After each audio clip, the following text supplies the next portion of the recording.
আপনি তাতালের মাস্টার হইতে পারবেন। তো তাতাল ধরলে হাত কাঁপে বা সঠিক জায়গায় সোল্ডারিং করতে পারেন না। আসসালামু আলাইকুম সম্মানিত ভিউয়ার্স, আশা করি সকলে ভালোই আছেন। আমি আল্লাহর রহমতে ভালোই আছি আলহামদুলিল্লাহ।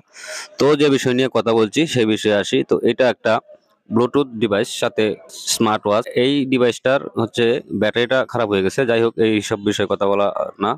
কথাটা হচ্ছে যে যাদের তাতাল নিয়ে সমস্যা, তাতাল ধরলে হাত কাঁপে বা সঠিক জায়গায় সোল্ডারিং করতে পারেন না, দেখা যায় যে এক জায়গায় কাজ করতে গেলে আরেক জায়গায় চলে যায়, সেই সম্পর্কে কথাবার্তা বলবো। আর তাদের জন্য আজকের ভিডিওটা, যারা নতুন ইলেকট্রনিক কাজ করছেন তাদের জন্য। দেখেন আমি কত মোটা তাতাল দিয়ে, কত বড় তাতাল দিয়ে চিপসেটের ভিতরে সোল্ডারিং করতেছি। শুধু চিপসেট না, মাইক্রো চিপের ভিতরেও আপনি সোল্ডারিং করতে পারবেন যদি 2-3টা নিয়ম আছে। এই 2-3টা নিয়ম ফলো করেন। তো আজকের ভিডিওতে সেগুলোই বলবো। তো দেখুন তাতালটা দেখুন আমার কত বড়। আমি ভিডিওটা এখানে স্পিড বাড়িয়ে দিয়েছি, তারপরেও দেখেন হাত একটু কাঁপে কিনা। কথা হচ্ছে যে আমার ভিডিও দেখে যদি কিছু শিখতে না পারেন তাহলে আমার ভিডিও তৈরি করা বৃথা, আর আপনাদের এই এমবি খরচ করে ভিডিও দেখাটা বৃথা এবং সময়টাও বৃথা। কাজেই ভিডিওটা একটু মনোযোগ সহকারে দেখবেন। যদি দেখতেই হয় ভিডিওটা একটু মনোযোগ সহকারে দেখবেন। কোনো সার্কিটে সোল্ডারিং করার সময় যদি একটা কম্পোনেন্টের সাথে আরেকটা কম্পোনেন্টের সোল্ডারিং লেপ্টে যায় তাহলে এই সোল্ডারিং এর কোনো মূল্য নাই, বরং আরো ক্ষতি। এতে করে সার্কিটটির ক্ষতি। আর ডিসোল্ডার করার সময়ও যদি একটা কুল থেকে আরেকটার মধ্যে যদি লেগে যায় তাহলে কিন্তু আপনাদের ক্ষতি। কাজেই এই বিষয়গুলো একটু খেয়াল করবেন। আমি দেখা দিচ্ছি কিভাবে সঠিক সোল্ডারিং করতে পারেন। কথাগুলি একটু মনোযোগ সহকারে লক্ষ্য করুন। প্রথমে আপনারা আমার এই কনুইয়ের দিকে তাকান। দেখেন কনুইটা আমরা এক জায়গায় রাখছি হাতের ব্যালেন্স ঠিক রাখার জন্য। এটা হচ্ছে হাত না কাঁপার জন্য। বিশেষ করে নতুনদেরকে এই বিষয়টা মানতেই হবে।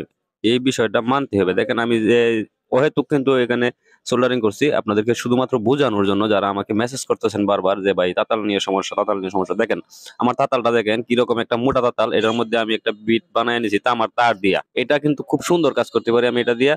চিপসেটের ভিতরে আমি এটা দিয়ে সোল্ডারিং করতে পারি আলহামদুলিল্লাহ, কারণ আমি এই নিয়মগুলি মেনে চলি। দেখেন এখন দেখেন যত সূক্ষ্ম কাজ করবেন ততই আপনার হাতকে হাতের ব্যালেন্সটাকে ঠিক রাখতে হবে। অনেক সময় দেখবেন মেকাররা হাতের কবজি পর্যন্ত টেবিলের সাথে লাগায় রাখে। আর তাতালের বিট সবসময় পরিষ্কার রাখতে চেষ্টা করবেন। কখনোই প্লাস্টিক গালাবেন না তাতালের বিট দিয়ে। তাহলে তাতালের বিট দিয়ে প্লাস্টিক গালাইলেই কিন্তু তাতালে পরে সোল্ডারিং ধরতে চায় না। তাতালের মাথা বিটের যে অগ্রভাগটা আছে সেটা সাদা হয় না।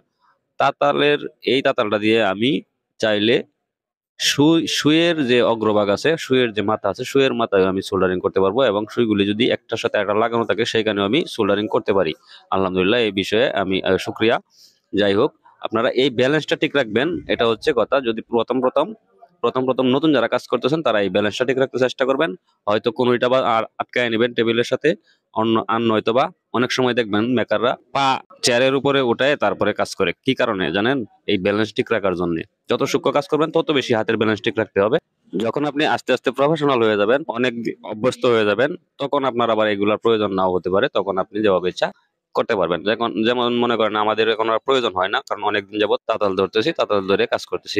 তাতালের বিট যদি আপনার ভালো না থাকে, পরিপূর্ণ তামা না হয়, তাহলে কিন্তু কাজ করতে আপনার আরো অসুবিধা হবে। তাতালের হিট যদি কখনো কম হয়ে যায় তখন এই বিটটাকে, যেটাকে আমরা বিট বলে থাকি, এই বিটটাকে একটু ভিতর দিকে নাটটা একটু লুজ করে ভিতর দিকে ঢুকাবেন, তাহলে দেখবেন হিট বাড়বে। আর যখন বিট যদি বেশি হয়ে যায় তখন তাতালের বিটটাকে একটু বাহিরের দিকে বের করবেন। অর্থাৎ বিটটাকে একটু লম্বা করবেন, কয়েল থেকে একটু বাহিরের দিকে বের করবেন, তখন দেখবেন হিট কম হবে। এই নিয়মগুলি মেনে চললে আপনি তাতালের মাস্টার হতে পারবেন। তো এই ছিল আজকের ভিডিও। সকলেই ভালো থাকবেন, সুস্থ থাকবেন। আসসালামু আলাইকুম।